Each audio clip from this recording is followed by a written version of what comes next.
Julie est en pause. Elle pense à l'article de presse qu'elle a lu sur les bénéfices entourant la transition vers des flottes de véhicules électriques.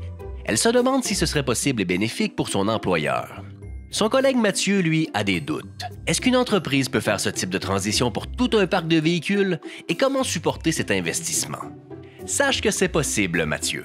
Pour ça, l'entreprise devrait d'abord évaluer convenablement les besoins en termes de type de véhicule et de capacité de recharge afin de développer un projet adapté à l'entreprise, faire une transition progressive en commençant par remplacer les véhicules en fin de vie, planifier le changement sur plusieurs années, ce qui permettrait d'équilibrer ses investissements, et il ne faut pas oublier que l'organisation fera une économie sur les coûts d'opération et pourrait bénéficier de subventions.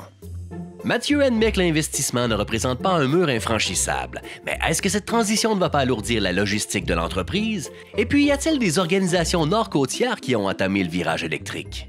En fait, Mathieu, gérer une flotte de véhicules électriques devrait plutôt simplifier la logistique puisque cela veut dire moins de temps au garage, puisqu'il n'y a pas de changement d'huile ni d'entretien de bougies, de courroie ou de transmission, des véhicules chargés à pleine capacité le matin, une gestion de dépenses énergétiques simplifiée, l'énergie provient directement des installations, des outils pratiques à disposition tels que l'application de circuits électriques pour planifier des déplacements ou des compteurs pour suivre la consommation des véhicules.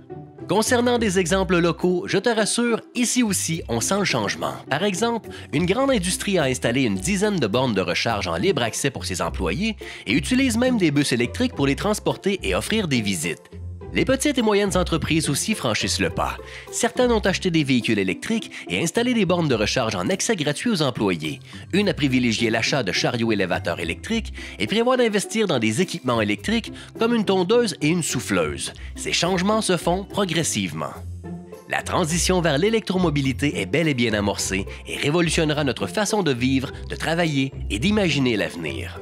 Et pourquoi s'arrêter là? La mobilité électrique ne concerne pas que les voitures, elle ouvre la porte à de nombreuses autres possibilités.